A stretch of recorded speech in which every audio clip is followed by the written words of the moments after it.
Are you ready to listen to a podcast? Here comes the Playhouse Podcast, thanks to Bradshaw and Bryan Law Offices. Find, subscribe, and listen. Did you miss a show? Download the podcast now. Hey, it's Elena J. Does your family have a nickname they call you that makes you cringe? Kat says her grandma calls her this, and it is so embarrassing. Plus, what is something your hometown is known for? And is there something you're a little OCD about? All of this plus so much more is coming up in the Playhouse Podcast, which starts now. Elena, what does your mom call you? Lainey. And does it bother you? Yeah, it does. I mean, it's mainly when I'm out in public and we're like shopping and she'll be like, Lainey. And I'm like, it's not my name. We would go shopping and my dad would, especially it was Christmas shopping, and my dad would call me by the wrong name. But you'd answer. The entire day just to see if, it was never like a bad nickname. I never had one of those. Yeah. When I was a kid, what I did hate though is I looked exactly like Messy Marvin from the Hershey's chocolate syrup commercial. Yep. And the kids older than me that used to beat me up all the time would call me Messy Marvin. And then I would come back with a slick reply and then get my ass kicked. So my sister's always, as long as I've known her, and I've known her whole life, she's gone by Emma. And then she starts working at a dental office. Now she's Emily.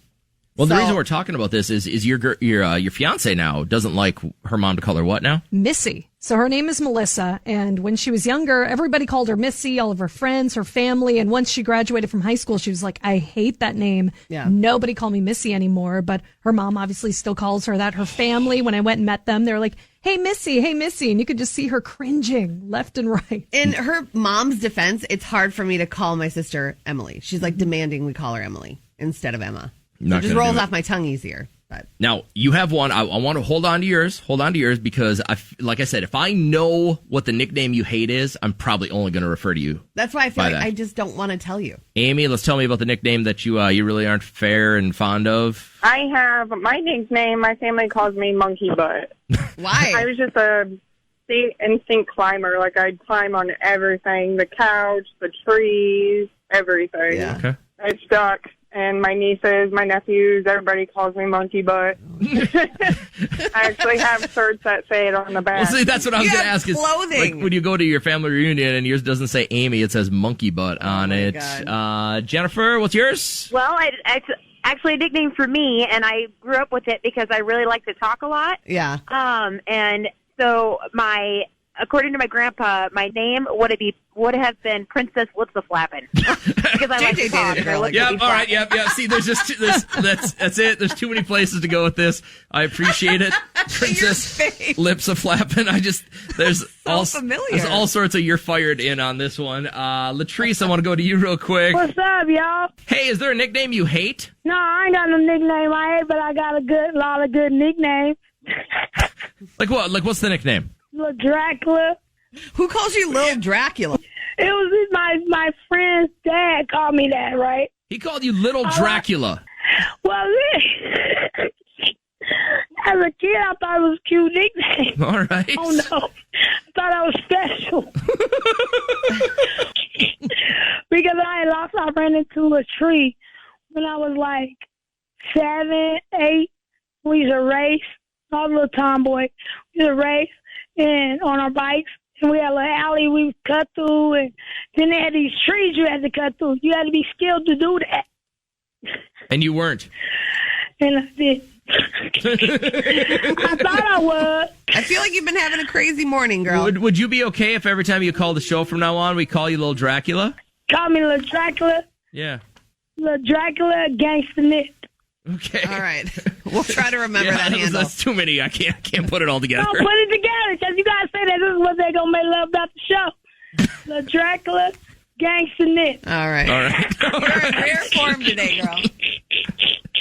And guess what else? I'm going to tell y'all something funny. No, what else? I can't guess what else. What else? My name is Latrice. Yeah. They call me Tree. Now, this was before I ever knew anything about green. They were way ahead of the curve. Yeah. My name is, they call me Tree. My nickname is Tree. Tree. Latrice. T-R-E. Yeah, I know how to spell tree. Thank you. Oh, my God. What do we even do with that? I don't know. Some days she's Latrice, like really I want good. you to hang on a second because there's definitely more that I want to talk to you about. But everybody's been waiting for it. Kat, what's the nickname you hate? You got to tell. No, you have to tell us. This is your grandmother calls you what? And okay, Elena, hand up, right hand up. Another right hand. There you go. Your other right. I promise to not call you this on the air. You can't. It doesn't make any sense, one. And two, I won't answer to it. But my grandma Ellie has always called me, because my middle name is Claire, Clarabelle. And that was before my kid got into Mickey Mouse Clubhouse. And now I just see a cow. And that's all I picture. Wow, Clarabelle needs work on her muffin tossing. And I know just the mousker size to help her. No, I don't. So you cannot call me that. She always says, Clarabelle. Wow, Clarabelle needs work on her muffin tossing. And I know just the mousker size to help her. Come on. Can you stop? See, this is why I didn't want to do this. It is stuck to Elena's. Muffin tossing. Look at his face. Enough. You're red as an apple. Oh, my God, I'm going to cry. Hey, good morning, Kelly. Welcome into the Playhouse. How are you? Hi, I'm good. Good. What can we do for you? I just wanted to let you guys know that there was a time that your show was not that great. Mm-hmm. And I wanted to tell you, no, I'm saying not that great in the way that you and Kat at that time were kind of having spats and you could hear it on the radio and it just wasn't uplifting. And I wanted to tell you that you're just doing a great job and your content is truly inspiring to the younger generation. I feel like you have a very condescending tone. No, I'm serious. Oh, good. Yeah, we used to fight a lot before, but now we're I quit caring. I quit caring. No, but I'm right? Like, your guys' relationship has changed. Yeah. It has. And I see that. Yeah, I can hear that. And I just wanted to say I really enjoy your show and the addition of Elena. Okay. And you're doing a great job. Well, thank you, Kelly. I appreciate it. Here's what I'd love. Could you call us tomorrow? And then when I say, hey, Kelly, welcome into the Playhouse, could you lead with something other than, God, you guys used to suck? No, but that's... She just put that cherry on top of that sundae. So she started off with maybe some crappy flavors, and then she worked her way up, and now things are sweet again. So basically, go ahead. It did come out not properly, but you got the point, right? No, I feel horrible. It's great. I'm gonna jump. Well, thank you for coming back and giving us a second chance. I appreciate you tolerating our crap and then coming around to when Elena finally got here and the show got good. Yeah. Anybody else feel like this is Elena's cousin? No. Anybody else? You guys. Hey, you know what? Thank you. We super appreciate this. Because it is a compliment. I just led wrong. Well, thank you, Kelly. We're grateful. Honestly, we're just playing around with you. And honestly, you guys were so negative. I would call in and complain. Jeez. Because I knew your hearts were there. I'm just worried about the next generation and the content, And you guys now are so uplifting and positive and real that it's just, your show is so great. It's mostly me. I was just telling Kat like she had to get it straight, and and she finally did. So and you're sure you're listening to the Playhouse. All right. Thank you. Listen, we got to get to the fort before you hit the door. But I'm super grateful you called. This was a lot of good, a little bad. Yep. But a lot of good, and we're really, really grateful. Thank you. We were talking to, I want to say her name was Kelsey, and we asked, because she had called in about the Little Falls thing, and we were all like, all right, how are you? Good, how are you? Good. Tell me about the guy from Little Falls that jumps in front of everybody. He doesn't jump. He just stands there. He waves, a creepy wave. Okay. Like he's always in the same spot in between these bushes on his property, and he always is right there, and he waves. It's on Lizard Drive, turns into Great River Road. Yeah, that's it. He's not well. So I know that's what my friend said, that he's a little different up top, but that you can always expect to see him in the bush. Like he'll just. Well, rumor has it that like years ago he hid in those bushes right where he waves, and he was shooting at cars that drove by. Oh, like that's what sent him away. So that's just what rumor has it. But so after he served his time, he came back, and now he just stands in the bushes and waves at people. Yep, and it's a creepy face. Okay, so people have already texted in, absolutely, my dad drives by that guy every day. So weird. He will sometimes walk after your car. Oh, my God. That's just but that's what he does every single day. So what's the kitschy thing about your hometown, Kat? I would say that we have, where I'm from, not only are we in Anoka, the Halloween capital of the world. So I think that is the most famous thing that we're known for. But we also have Superfan, and he is a guy that has been around as long as I've been alive, going to sporting events. Does he have a name? Is it like Bill or Jim or something? Jeff. And he was in the news. He was on KARE 11 this past year, not this past graduation season, but the one before. And he tried to hit everybody's grad parties because everyone invited him. He's not creepy. He's not weird. He just goes and shows support for any tornado athletic. And it is pretty cool. So that's kind of what we're known for. Elena, how about your hometown of East Grand Forks? It's the smell. Right when you come into East Grand Forks, we have that American Crystal Sugar plant right there. And oh my goodness. I remember going to sporting games and the opposite team would do the whiffing of the nose. That's how they would hate on us, is because we smell. What does it so smell bad. like? Poop? I can't even describe it. It's like garbage and poop mixed together. But it's a sugar factory? Mm-hmm. Yeah. And there's the sugar beets. Oh, the beet. Okay. Yeah. So when they dissolve them down to get the sugars out of them, it's the... So we just wanted to... people are texting in Royalton. We got Treasure City. Oh, you know what I mean? So, what's yours? I want you to call us real quick. What is your city? And then, what are they kind of known for? Marianne, what's going on? What's your city known for? So there's this one house in my hometown, and it's a creepy house in general. The whole house is just painted black. Roof is black, the walls are black, everything. Their front door is black, their windows are tinted. It's weird. But then the people there, they decorate like crazy for Halloween, but they're never on their front porch. They just put a bowl of candy out, but you can see them walking around in the house, watching people who are taking candy off their porch. It's really bizarre. See, these guys are playing checkers. They're playing chess. The rest of us are playing checkers. They already got us talking about it. Yep. Aiken, known for their fish house parade. That sounds exciting. How about Damn It Man in Brainerd? Yeah, we got to know about him. Yeah, I need to hear more about Damn It Man, because that would be a great nickname, by the way. Belgrade, your hometown, known for the big black cow. We all have something our hometown is known for, but Katie, I know yours has this big antique festival, and that's fine, and that's one thing that's a deal, right? And mostly old people get into this. Yeah, unique about it. You got a special story that goes with this? When I was in my teens, someone broke into my house and they stole my jewelry box. And inside that jewelry box was a little ballerina, and when they were going down the steps, that little ballerina fell out. Okay. About 40 years later, I went back to my hometown to a festival. Yeah.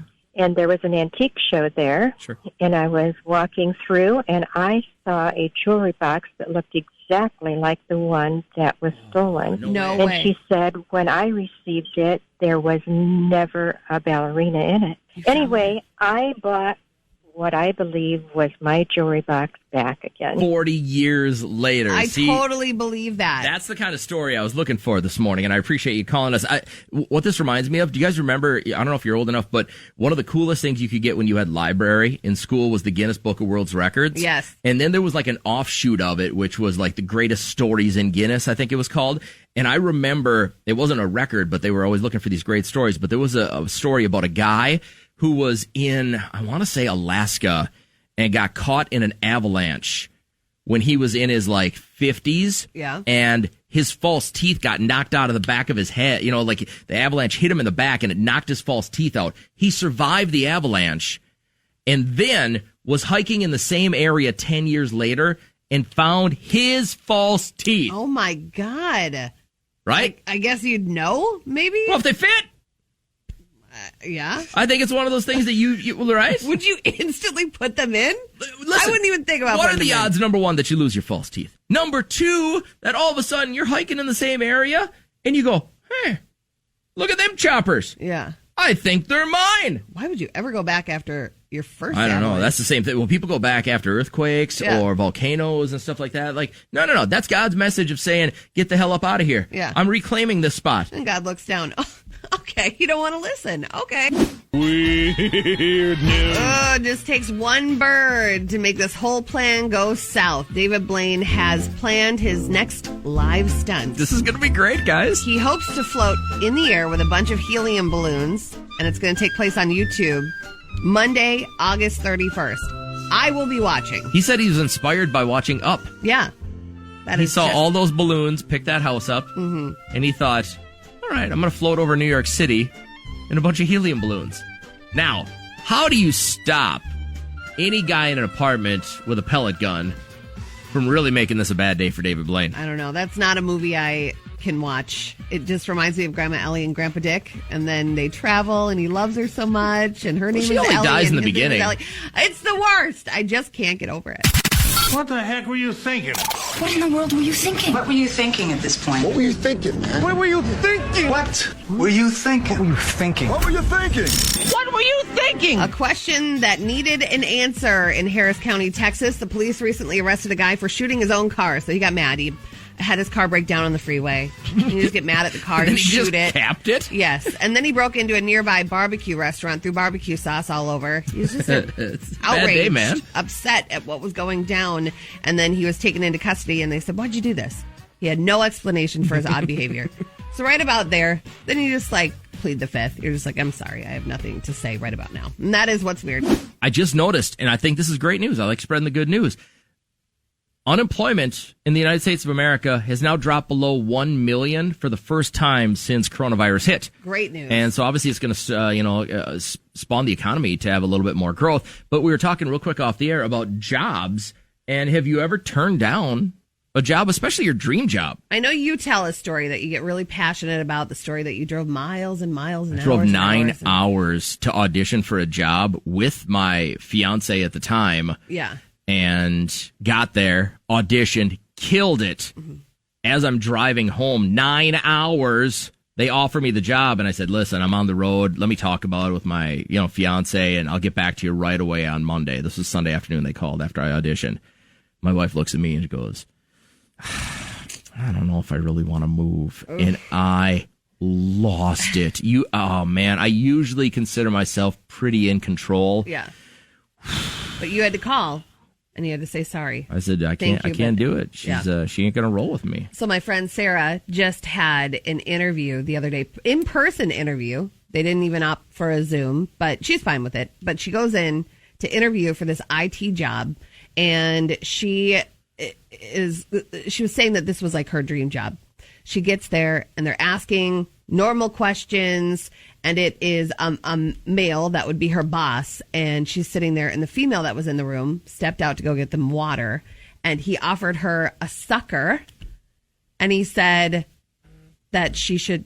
That's her texting right now saying, quit talking about my thing. No, she said that he asked her, if she could suck on the sucker for the rest of the interview. I am not making this up. Whew. Ew. Yeah. She put it on Facebook. She was just like, I could not believe what this dude was asked of me. Gave her a lollipop and said, hey, I want you to suck on this for the rest of the interview. So the woman, she was just like, oh my gosh. She said, no, thanks. Not into it right now. And then they went along with the interview for another half hour, and then she left. They offered her the job 48 hours later. Even though she didn't do the sucker. She was like, I just can't work for this man. Bad vibes, man. I don't think I would have taken that job either. How unfortunate. This would have been her dream job. There will be another opportunity because she is so smart and savvy. But, God, there are still people out there like that just don't get it, You just don't know what's right socially. You thought, with the way the culture's been over the last 5 years, you thought this message would have really seeped into all office settings, but apparently not. Some, he waited for that female to leave. And that's what I said. I'm just like, what a dog. You don't want to work for that. So you had to, and maybe it wasn't a situation like that. Maybe it was a different scenario, but you had to turn down a job offer. What was it? Remember when that person called our show this morning and told us how bad we used to suck? Yeah. Remember that? Hey, I just want to call and tell you guys, your show used to not be very good. Remember that woman that you paid to call and say since Elena has come aboard? Well, and then since Elena's been here, it's gotten a lot better. So I figured the only way we can really come full circle this morning is to bring on Kat's best friend. Hey, what's up? Good morning. This is Jerry. Jerry, it's local rapper Jerry, everybody. Oh, Jerry. Where have you been, man? Kat, I love you. I released my album. Like, I paid $70 to release it worldwide, and it's pending right now. And, like, this internet dating thing is full of I can't even talk to a real person. I got $3,000 on my bank card, and, like, I can't even spend it on a girl. I can't even find a girl to talk to. What's going on? So you're back in town, and you can't find a girl to date, even though you've got plenty of money and obviously, a lot going for you. Yeah, I got a lot going for me. I'm on a third-story apartment with a balcony screened in. Like, it's really nice. And I got an arms worker that drives me to Walmart and stuff. I'm about to get my license back. Everything's going for me. But all I can talk to is automated bots. Like, the online dating thing isn't working. Well, Jerry, I mean, like, if there were some eligible females listening this morning, obviously you got a fly crib, you're about to get your license back, and, what else would people want to know if they wanted to date, like, a local rapper and a future entrepreneur like yourself? I'm a nice guy. All you got to do is retire with me, and we can enjoy retirement full-fledged force. Well, I mean, what kind of age range are you looking for? Because I think a girl right now in her mid-30s, I don't think her mind is on retirement, so... Are you looking for an older girl, maybe, like, grandma status? I've never considered that before, but, like, I'm just, it carefree, go with it, like, it doesn't really matter. I just spend all my paycheck to paycheck. Every paycheck I get, I spend it and have fun and live fast. Come live paycheck to paycheck with me. Now, Jerry, do you put on your profiles on these online things? Do you ever mention that you're a close personal friend of Kat from the Playhouse? I mean, because I think that would help a little bit. No, I haven't done that. Do you think I should do it? You think it'll help? Yeah, I can. Here's what I'm. Once we get off the air with you, I'm going to give you her phone number and her address, and that way you guys can get together, maybe take a couple of pictures together. And if you see that celebrity status with her online, I think a lot of people would go, "Oh, well, I should be dating him." I will pretend I don't know. I'll take pictures of her when she's not looking. That's a good idea. Elena, is there anything you're a little OCD about right now? Just my closet. And I've always been OCD about this. I have to have it color-coded, and then it goes short sleeves, long sleeves, hoodies, tank tops. It all has to be in order, all color-coded. So mine was never like that until I recently redid our closet. And now I've been so diligent about making sure that, like, all my long sleeves are over here, all my hoodies are over here, and it's a better way of life. Is that being organized or being a little OCD? Like, do you get sick or sad or anxious if it's not that way? I will get upset if my partner does the laundry and puts it in the wrong place. It's happened in the past. Luckily, Melissa, my fiance, she has the same issue as I do. She likes her stuff being organized and color-coded, so we're good to go. But is there any way we can get you guys married before next summer? Because you just going, my fiance it's going to really wear on us. Giving me anxiety. So the reason we're talking about this is I was telling Kat the other day, like, it's been about 3 weeks of, like, a really hardcore OCD for me. When I leave my neighborhood, I get all the way out of my neighborhood, and then I have to, I physically have to turn around in a roundabout and go back to make sure my garage door is shut. I'm afraid that somebody's going to walk in and kill my family. That's what goes through my head. So I've had those thoughts before, and I've had to do that because we had that spider nest on the sensor, and so it will go up again. Yeah. And so all I thought was, well, there goes my husband and my child. They're going to be murdered. So You didn't seem nearly as upset about it as I am. Well, I didn't have the app. You have an app that tells you, so you didn't have to turn around. I figured that out after Kat said it. So now you have a tip. If you're ever afraid or if you've got a little OCD, like your house is going to burn down, what's your tip? So I think there are a lot of women out there like me where you get worried and then you have to text somebody at the house. Like, I don't know if I shut my curling iron off. I don't know if my straightener is unplugged. So when you go and you're done with your hair, make sure that you isolate just a moment in time and you unplug it and you yell, "Unplugged!" like a freak. No one else will hear you. You're just in your house alone. Unplugged! And you'll remember that moment. So when you're driving away, you're like, I did unplug it because I screamed. Now, I understand that this can be a just debilitating situation for a lot of people if you have OCD. Definitely not trying to make light of that, but if you've got a touch of it, and it's starting to mess up your life. What's yours about, Alexis? So I have to pump the soap when I wash my hands 2 times. Well, I think that's pretty normal. If I don't pump it 2 times, I physically get ill. I have to pump it twice. What if you pump it 3 times? Then do you have to scrape off? You'll that throw third up? part? Yep. I will my stomach hurts. I will wash it off and redo it. And it's only with the soap. You don't have this going on any other portions of your life? No, just the soap. But I also have a lot of other little OCD things. But a lot of people have brought this one to my attention that do you realize you always pump it twice? And I'm like, no. And then sometimes I'll think about it. What would happen if you came to my house and I only had a bar soap on the bathroom sink? Just thinking about it's making me sweat. Oh my God. Okay. Well, I'm sorry. I don't want to do that. Well, I'm glad that you checked in, and I hope you have a really good day. I'm sorry about the soap, but I hope things get a little bit better. Thank you. Watched Dr. Phil the other day, and this woman is divorcing her husband. She feels horrible about it because he has OCD, and they can't leave the house until he has all these, he calls them, what does he call them?